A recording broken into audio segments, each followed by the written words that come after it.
Now we'll go ahead with the in-circle x-circle configuration. We now aim to find the distances I3, I2, I2, I1 and I3, I1. First of all, I would like to bring it to your notice that these lines are the altitudes of the triangle I1, I2, I3. Why?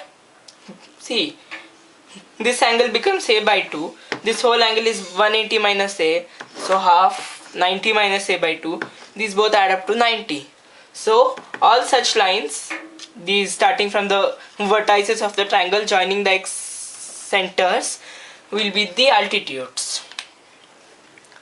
We know that the circle that passes through the altitudes, foot of the altitudes, is the 9-point circle of a triangle. So circle ABC is the 9-point circle of triangle I1, I2, I3. We know that the radius of the 9-point circle is half the radius of the circumcircle. So we can say that the circumradius of triangle I1, I2, I3 is 2r. Circumradius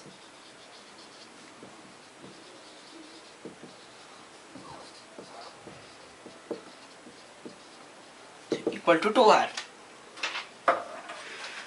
Now we can apply sine rule in triangle I1, I2, I3 to get that I2,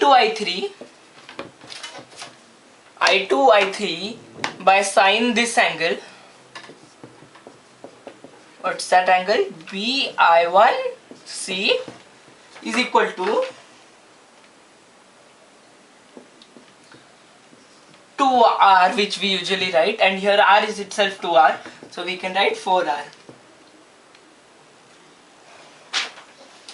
Now one more important thing. See, this angle is 90 minus b by 2. This angle is 90 minus c by 2. So now let's call this angle x. 90 minus b by 2 plus 90 minus c by 2 plus x should be 180 degrees. So we can say that x is equal to, these both will add up to 180, these both will go away. X is equal to b plus c by 2.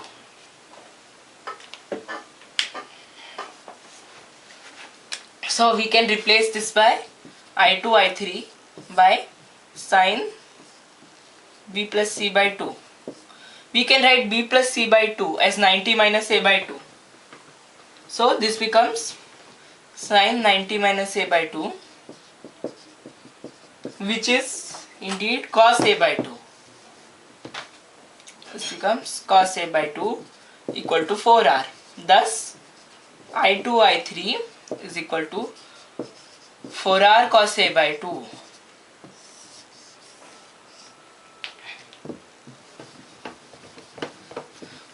We can thus say that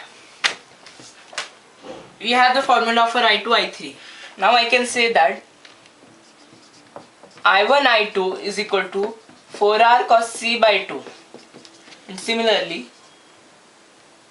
I1, I3 equal to 4r cos b by 2. Because see, here 4r cos a by 2, a here, so b, c, like that. Now we are done with the in-center, x-center configuration.